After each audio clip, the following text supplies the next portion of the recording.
Assalamualaikum warahmatullahi wabarakatuh, sahabat-sahabatku, teman-temanku, selama menderita GERD, anxiety, dan asam lambung dimanapun teman-teman semua berada, baik yang sudah sembuh ataupun yang masih dalam proses berjuang. Pokoknya intinya kita tuh saling mendoakan aja teman-teman, karena kita tahu bersama betapa tidak enaknya penyakit ini, betapa menyiksanya penyakit ini, sehingga kita itu harus saling mendoakan, saling mensupport teman-teman.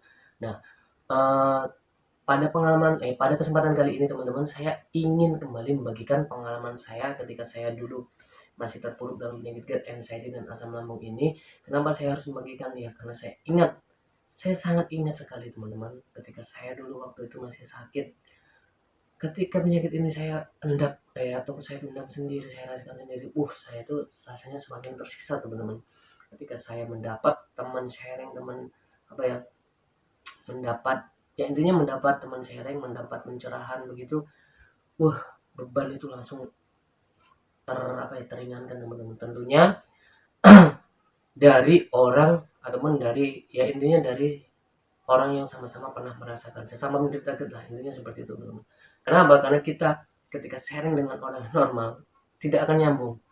Orang normal pun ketika menonton video ini dia akan tidak tidak akan nangkep apapun yang mungkin dalam dunia apa sih yang dibahas ini, tidak akan sampai ya, karena yang bisa memahami ya cuma kita sesama menderita GERD, anxiety, dan asam lambung, bagaimana suka dukanya, horor-horornya, ya intinya semua itu lah teman-teman. Baiklah teman-teman ya, pada kesempatan kali ini yang ingin saya bahas adalah tentang sensasi yang ada di bagian otot. Wah ini um, gimana ya, kalau mungkin kalau dibilang jauh-jauh ya dari lambung ke otot, tapi itu terjadi teman-teman. Jadi saya tuh ingat saya dulu sampai berapa kali ke dokter saraf itu teman-teman ya. Ada sekitar 3 kali saya ke dokter saraf dan semuanya dinyatakan fine. Nah, jadi kalau di sini tuh sebenarnya tuh enggak ke ototnya.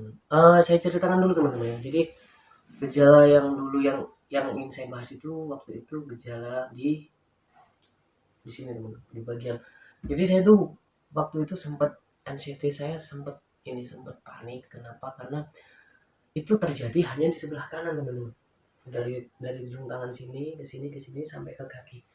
Jadi yang paling parah itu di daerah tangan sini, tangan kiri tangan kanan sini, harusnya sama kaki di sini teman-teman. Nah seperti itu.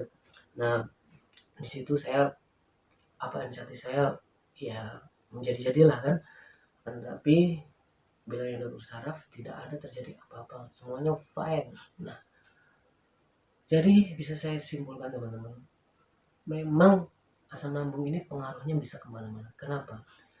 Ya karena saya pun merasakannya teman-teman. Jadi berbeda teman-teman ya. Kalau yang saya rasakan itu, saya sebenarnya itu lebih ke saraf yang tegang, karena anxiety kita ataupun anxiety kita yang menimbulkan apa ya, psikosomatis itu yang intinya itu penyakit pikiran yang berhubungan, yang menimbulkan sensasi fisik, yaitu saraf-saraf yang tegang teman. Jadi intinya itu saraf yang tegang. Nah berbeda dengan biasanya kita itu nyeri-nyeri apa ya, ada nyeri dada juga di sini ya, nyeri dada yang biasanya kadang juga tembus di belakang. Nah, ini kalau itu murni otot juga teman-teman, itu di situ otot. Kenapa? Karena ya di sini ketika reflux menjadi lintasan asam lambung dan semua ya intinya terganggu. Nah seperti itu. Kemudian saya tuh sampai dicek lab 1 bulan tuh 2 kali untuk apa ya, sebenarnya dokternya itu nggak mau, tetapi saya kayak memaksa begitu kan. Jadi ya udahlah dicek aja, dan ketika 2 kali keluar hasil lab itu normal semua teman-teman, mau kalium mau pokoknya yang berhubungan dengan itu semua itu normal. Nah semakin kesini semakin saya amati dan saya pun sudah mulai malu malu untuk datang ke dokter saraf itu lagi. Kenapa? Karena 3 kali saya benar-benar kayak kayak gimana ya, ya tahu sendirilah teman-teman, ketika kita berobat dan ya intinya kalau orang menderita pasti tahu lah. Jadi saya malu sendiri, saya memutuskan untuk mencerna apa yang saya rasakan, dan saya tuh sampai benar-benar kayak susah dipakai jalan teman-teman. Jadi kaki saya yang yang apa, yang kanan ini terasa apa ya, bukan panas sih, lebih kayak orang kena balsem. Jadi kalau kena angin tuh dingin, jadi nggak tahu panas, saya pun bingung menjelaskannya panas atau apalah itu kan. Itu kambuh ketika saya panik, ketika saya cemas, semakin ini, semakin panas ini, semakin lemes semua. Tapi yang kanan aja.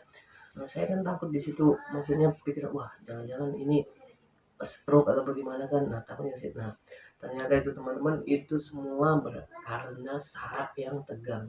Saraf itu terlalu tegang karena apa ya, pokoknya intinya itu adalah hubungannya dengan saraf yang ada di otak ini. Nah seperti itu teman-teman. Jadi itulah, saya dari dokter saraf itu dikasih vitamin saraf. Nah itu juga saya minum vitamin saraf, cuman apa ya, waktu itu dikasih satu kali resep kalau tidak salah itu 1 bulan. Dia 1 bulan karena mungkin nggak tahu lah bagaimana kan, nggak tahu jengkel atau bagaimana. Jadi dokter sudah, ini saya kasih untuk 1 bulan diminum terus, katanya seperti itu. Ya udah saya ikutin. Tapi ya selama saya masih apa, kadang cemas saya kambuh ya, kambuh lagi itu. Nah semakin saya pelajari, oh ternyata itu memang berasal dari psikosomatis teman-teman, dari anxiety itu yang menimbulkan eh, pikiran yang berdampak ke fisik, kondisi fisiknya seperti itu. Setelah ketika saya bisa berhasil mengontrol, ya semuanya baik teman-teman. Jadi di sini tuh kayak ada kebas, kadang kayak kebas, habis itu ototnya itu kayak kayak gimana ya, pokoknya tuh janggal lah teman-teman. Pokoknya intinya janggal, nah ke sini kan, betul di bagian kaki sini, nah seperti itu.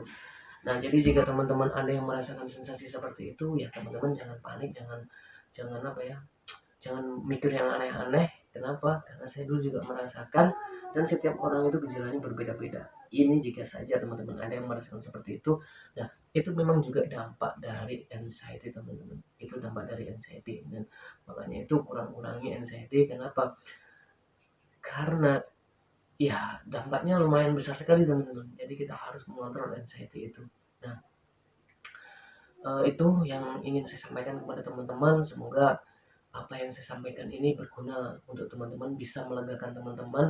Dan jika teman-teman itu ada merasakan suatu sensasi yang teman-teman itu merasa aneh, ragu-ragu, ini kira-kira asam lambung, kebanyakan kayak gitu ya, kita tuh menderita GERD, anxiety dan asam lambung, selalu yang bertanya-tanya kira-kira ini dari lambung udah. Kalau ada yang merasa seperti itu silahkan aja ditanyakan di kolom komentar, dan nanti insya Allah saya akan membahasnya teman-teman ya. Maksudnya kalau teman-teman menanyakan mas pernah merasakan ini, tidak merasakan ini, ya, tanyakan saja teman-teman, karena mengingat begitu banyaknya sekali sensasi yang ditimbulkan oleh penyakit ini. Maka dan setiap orang itu bisa berbeda-beda dominannya yang berbeda-beda teman-teman ya. Jadi semua orang pasti merasakan, akan tapi mana sensasi yang lebih dominan itu setiap orang berbeda-beda. Nah seperti itu. Dan itu mungkin teman-teman ya yang ingin saya sampaikan kepada teman-teman. Next kesempatan saya akan membagikan pengalaman saya lagi untuk teman-teman yang saat ini berjuang. Saya doakan teman-teman lekas diberikan jalan kesembuhan, amin. Sekian dari saya. Assalamualaikum warahmatullahi wabarakatuh.